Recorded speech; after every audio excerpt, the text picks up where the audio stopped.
2.0 is basically an movement that we are doing to change their Orang Asli's community life. And these are the community that basically has no access to menstrual pad. So let's treat each other compassionately with understanding, without taking onto personal burdens and grievances, and just take someone as they are. A woman or a girl or period having folks deserve to have pads. That's an essential human right.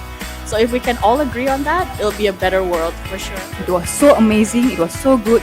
Something like we are looking up, come to know so much of knowledge that most of us not aware. So I'm so proud to share about sexual health and menstrual hygiene to the youngsters today. We want you to be part of the initiative that's going to change the community's life. So if you know you're going to change one person's life, what would you do? So sign up and join our movement to change the Orang Asli's community life by providing them access to menstrual pad.